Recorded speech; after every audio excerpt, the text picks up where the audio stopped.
예, 안녕하세요. 안녕하세요. 예, 3회 2강을 시작하겠습니다. 예. 자, 그대로 제가 30대 광개토 태왕비에서 찍은 거고요. 요건 백담사에서 40대 결혼 바로 직전에, 그렇죠. 결혼을 하기 위해서 부인과 가서 마음다짐을 위해서 백담사를 갔던 겁니다. 벌써 세월이 이렇게 지나서 팍싹 이제 늙게 됩니다. 예. 자, 오늘도 똑같이 이제 세 번째 이제 문학 고전이 되겠고요. 여기 이렇게 유튜브를 시청하시는 분들은 나이대가 좀 이렇게 높으신 분들이 많으세요. 그래서 고등학교 때 내가 참 그때 국어와 문학을 했다. 그걸 이렇게 다시 기억을 이렇게 하시고 이거는 그때 문학이 아니라 동아시아의 오랜 전통 속의 문학을 말하는 겁니다. 예. 자, 먼저 이제 세월이 지나서 이제 오랫동안 이제 한자로 된 이제 작품들이나 이런 것들이 쌓이게 되죠.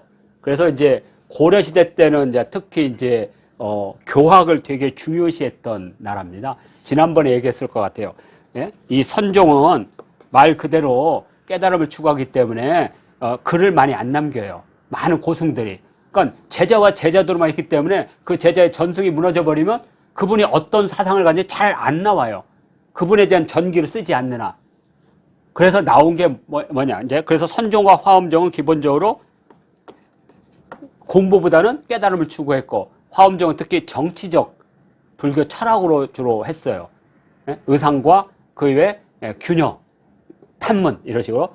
그러다 보니까 이제 고려시대가 들어오면서 지방을 통제하고 지방의 관리들이 필요하니까 교학이 무지 필요했어요. 왜냐하면 나라는 불교지만 통치는 유교로 해야 되니까. 그래서 불교적 가르침과 유교적 가르침을 결합하는 가장 좋은 방식이 천태종이었어요.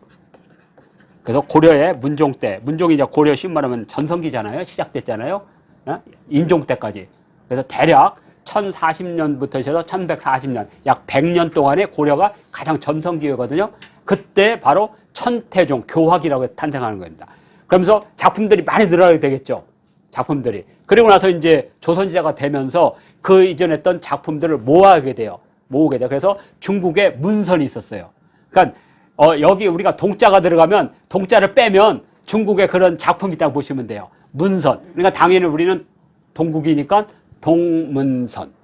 그러니까 동문선을 보면 우리가 삼국시대와 고려시대 때 역사서는 잃어버려도 작품들이 이렇게 남아있는 거죠. 그러니까 이걸 어떻게 하냐면 궁중에 있거나 이런 자료도 있지만 다 문벌한테, 이걸 문벌한테 너희 집에서 가지고 있는 조상들의 글을 바쳐라. 그럼 이걸 모아서 이렇게 편집한 겁니다. 그러니까 이 동문선에 대한 서지학적인 것은 그렇게 하지 않겠습니다. 그렇지만 우리가 문학을 이해할 때 첫 번째 우리 문학의 집대성 동문선이 되겠습니다. 두 번에 걸쳐서 됐어요. 문선이 있었고 동문선이 있었고 수정본이 있었고, 자 그래서 동문선이 있고요. 또 번역이 됐기 때문에 지금은 이제 저기 그 고전 동양 고전 DB가 있습니다. 동양 고전 DB 여기에 원문과 번역문을 다 볼 수가 있습니다. 한국고전번역원에서 운영하는 통합 사이트입니다. 동양고전 DB. 그러니까 여기는 삼국사기, 삼국유사부터 뭐 조선왕조실록 다 있습니다. 그러니까 원문 이미지, 번역문. 근데 아직도 번역 안 된 게 엄청나게 많습니다. 거기 보면 그냥 원문만 있고 번역문이 아직 없는. 자, 그리고 이제 시 같은 건 이제 동문선에서 보면 되고, 이제 시조집은 이렇게 세 개가 있습니다. 가장 중요한. 물론 이 중에 가장 중요한 것은 청구영언이겠죠. 청구영언. 뭐 국문 시간에 많이 배웠을 겁니다. 시조 998수. 그래서 한자와 우리말. 그러니까 이 시조를 통해서 우리말의 변화를 가장 잘 볼 수가 있습니다. 그러니까 그때와 지금 예를 들어서 그런 거 있잖아요. 이 몸이 죽고 죽어 100번 고쳐주고, 그것을 그때 당시로 하면 약간 달라요. 이것은 순화된 우리말로 지금 한 거. 100 고쳐주고 백골이 진토되어 넋이라도 있고 없고 이명한 일편단시 가실줄이 있어. 그럼 다 알아듣잖아요. 근데 그때 당시 700년 전에 그때면 약간 다른 거죠. 그렇지만 큰 변화는 없는 거죠. 금방. 자, 이따가 보면 됩니다. 그 다음에 해동가요라는 게 있습니다. 당연히 해동이니까. 그래서 이것도 시조 568수가 있고, 그리고 마지막으로 가구원료. 시조도 노래니까. 그래서 이게 약 865수. 이거 다 합하면 약 2000수. 2000수가 됩니다. 축구선수 2000수 이렇게 외우시면 됩니다. 그러니까 우리는 가장 한국적인 노래를 2000수를 가지고 있는 겁니다. 저는 이것이 많은 가수들이 좀 노래로 만들었으면 좋겠어. 근데 이상하게 많이 안 만들더라고요. 이따가 하나를 보여드리겠습니다. 그 노래가 얼마나 잘 만들었는지. 그리고 이제 엊그제 이제 요즘 이제 한일 가요전 하고 막 이래요. 그래서 가왕도 뽑고 하는데 거기에 처음으로 전통놀이 팽이를 소재로 해서 트롯 노래를 만들었다고요. 제가 감동했습니다. 이따가 이제 제가 올려드릴게요. 그러니까 인생은 팽이처럼 돌면 살고 서면 죽는. 이거 내용이 좋았습니다. 아무튼 그거 되게 신선하지 않으세요? 이렇게. 그래서 우리도 이 노랫말을 엄청나게 가지고 있는 거예요. 이런 거. 자, 그리고 가구 원료가 있다. 이렇게 돼 있고요. 자, 이제 시라는 어떤 형식이 아니라 좀 더 긴 산문 형태. 그게 바로 최초의 한문 소설이 만드는. 그러니까 소설은 재미를 읽는 거예요. 그 이전의 산문은 대부분 역사책이나 철학책이었고 의례집이었잖아요. 이제 드디어 누구나 창작한 이야기, 스토리텔링을 처음으로 접하게 됩니다. 이것이 바로 금오신화입니다.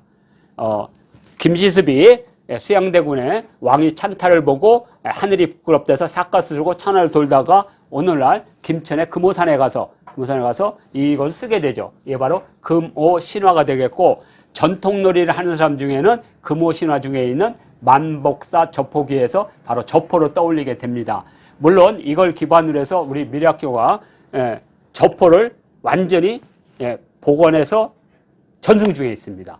그리고 이제 좀 더 발전한다면 바로 그 만복사, 지금 남원에 있습니다.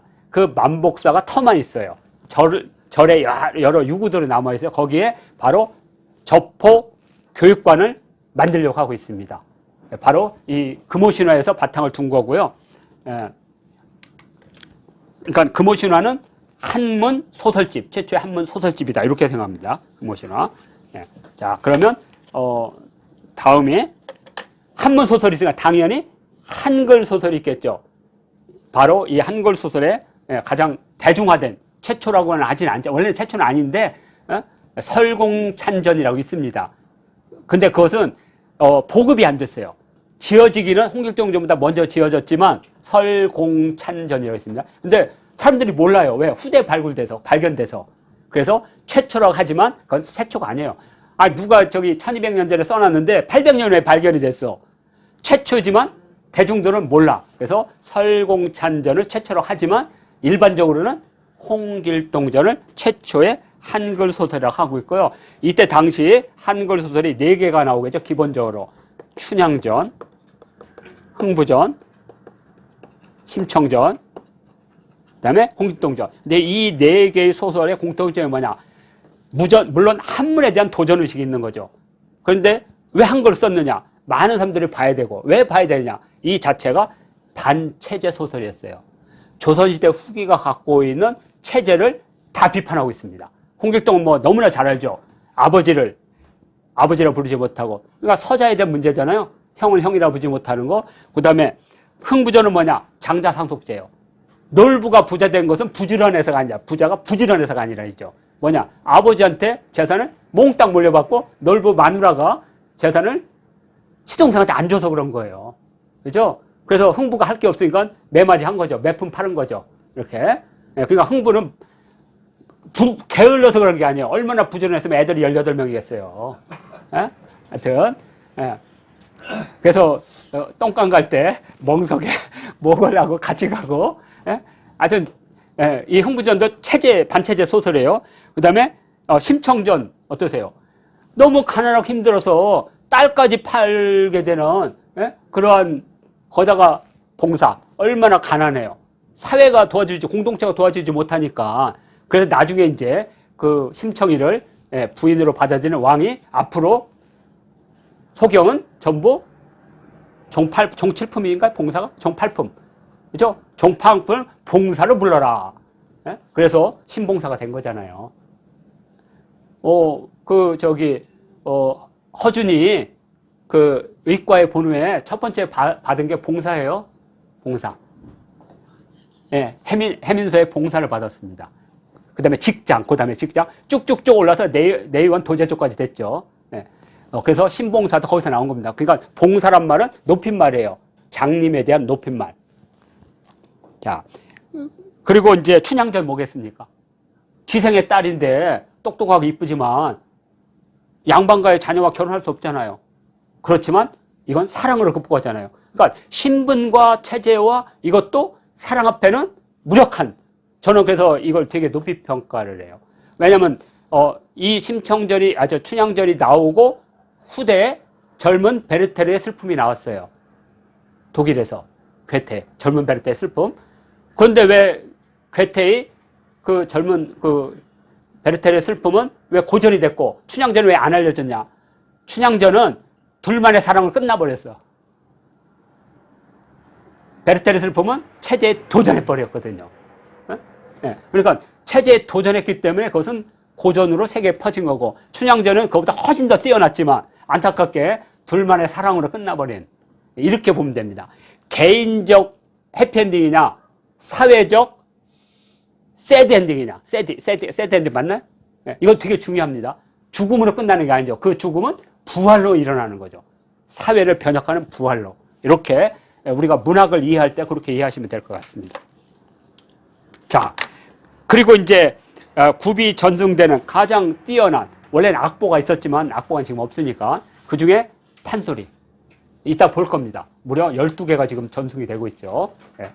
12개 중에 요거만. 춘향가, 심청가, 흥부가, 수군가, 적벽가. 그래서 요 많은 분들이 요 수군가, 요 수군가가 바로 심청전에 나오는 그 별주부전 있죠? 죄송합니다. 저기 심청전이 아니고 별주부전. 요거, 이렇게. 적벽가. 요게 불려집니다. 이따가 이제 다시 볼 겁니다. 그래서, 여기 이렇게. 춘향가, 화영도 타령, 박타령, 이런 식으로 해서 전해지고 있다라고 알려져 있습니다. 판소리가 지금 무형유산이 됐죠? 가장 한국적인, 뭐, 오페라일 수도 있고요. 예전에는 마당놀이에서 했었는데 요새는 그게 안 하대요. 옛날에 MBC에서 마당놀이 했었잖아요. 인기가 없어서 안 하는 건가요? 좀 했으면 좋겠습니다. 그 다음에 이제 마지막으로 국국이 있습니다. 국국. 그러니까 이게 이제 판소리나 이걸 결합해서 노래와 판소리를 결합해서 연극, 노래, 판소리, 그리고 여성. 그래서 얼마 전에 정년이라고 해서 요새 이제 꽤 인기가 좋다고 그래요. 저는 그게 좋다고 봐요. 왜냐하면 우리가 너무 케이팝이나 이것도 좋지만 또 우리 전통적으로 내려오는 가락도 우리 몸에 배어 있으니까. 그래서 저는 이렇게 우리 국악을 하는 애들이 트로트도 하고 국악이 하는 사람들이 우리나라 전국도 하고 이렇게 했으면 좋겠어요. 그래야지 음악과 음악의 장르 사이에 융합이 돼서 가장 한국적인 또 음악의 장르가 탄생할 수 있으니까. 그래서 이렇게 이것들이 다 문학입니다. 그러니까 문학을 분들이 자꾸만 소설하고 시만 생각을 해요. 그러면 문학의 다양성이 없어지는 거죠. 이렇게 판소리도 있고 국국도 있고 노래가 어떻게 연극과 만나고. 근데 이제 예를 들어서 이걸 감독이 잘못 만들으니까 우리 창극 안중근 있었어요. 뮤지컬 안중근. 너무 재미없어가지고 흥행에 실패했어요. 지금의 하얼빈, 영화 하얼빈 이전에 나왔어요. 그 되게 완성도는 괜찮았는데 이 판소리니까 너무 재미가 없어. 하여튼 뮤지컬로 만들으니까. 하여튼 그래도 감독이 잘만 만들면 저는 세계적인 게 될 거라고 봅니다. 그리고 제발 명성황후 같은 건 안 만들어서 좋겠어요. 왜냐면 명성황후는 아무리 잘 만들어도 비극적인 거잖아요. 그냥 하나, 나는 조선의 국모라고 하는 말도 안 되는 하나 집어넣어가지고 영웅화한 거잖아요. 명성황후는 절대로 영웅이 될 수가 없죠. 비극적 한 나라의 왕비였죠. 그거 말고 얼마나 많아요. 안중근 얼마나 멋있습니까? 이봉창 뭐 이런 식으로. 좀 긍정적. 근데 예전에 한번 기억해보세요. 70년대 박노식 아시죠? 영화 면 장갑을 껴라. 근데 그 사람이 독립운동가를 하는데 제가 얼마나 충격을 받았냐면 그전에는 몰랐는데 나중에 이제 거기 영화 그 예술 그 영화를 하는 데가 있어요. 하고 이름을 까먹었네. 거기서 그 독립운동가 영화를 흑백으로 된 걸 봤어요. 아, 그랬더니 박노식이가 이제 전쟁에 이겨서 이제 말을 타고 딱 가는데 배신자들이 매국노들이 일본 군대와 그 언덕배기에 숨어 있다가 박노식이 딱 오니까 빵빵빵 그러니까 박노식이 하면서 끝나. 아니 왜 독립운동가가 영웅이 마지막에 왜 죽어야 돼? 아, 그런 영화를 만든 거예요. 그걸 깬 게 누구겠습니까? 암살은 영화잖아요. 암살. 암살은 이미 해방이 됐는데 임시정부의 그 배신자를 처형하잖아요. 딱. 그거 얼마나 명쾌합니까? 역사적으로 존재하지 않지만 역사는 반드시 심판한다는 걸 보여주는 거잖아요. 자, 하여튼 정년이를 통해서 다시 국국이 부활의 시작점이 되기를 저는 개인적으로 기원하고 있습니다. 자, 그리고 이제 마지막이 될 것 같습니다. 이제 한문으로 된 이제 작품이 세계화되기는 쉽지 않을 거예요. 왜? 우리가 한문으로 된 것 중에 세계화된 게 조선왕조실록 있죠? 그 다음에 또, 그렇죠. 일성로가 또 뭐가 있죠? 승정원 일기, 그 다음에 저것이죠. 난중일 일기. 아, 그거 누가 보겠어요, 재밌게. 그죠? 이제는 한글의 시대에 맞는. 그래서 드디어, 이제, 2000년대 넘어서 한글의 시대가 되는데, 한글의 시대는 두 개로 나간다고 합니다. 하나는 K-팝. 하나는 한강. 한강을 통해서 이제 한글이 새로운 시대가 갔지만, 또 하나는 노래입니다. K-팝을 통해서 한글의 전파성이라는 사실 상상을 초월합니다. 그래서 일단 요거 한글로 이루어진 한글 문학의 이정표다. 제가 이렇게 봤던 거고요. 그러니까 우리나라 문학의 구조가 아까 말했던 향찰도 있었고 이두도 있었고 그다음에 구결도 넣었지만 그건 불완전한 거잖아요. 근데 한문은 완전하지만 우리 글을 표현하기 너무 어려웠던 거죠. 30년을 배워야만 장문을 쓸 수 있을 정도 되니까 그러다가 드디어 이제 한글의 시대가 됐다 이거죠. 한글이 만들어진 지 500년이 지나서 드디어 한글의 시대, 한국문학의 마지막 이정표다 이렇게 봅니다. 자, 이렇게 해서 제 2강 마치도록 하겠습니다.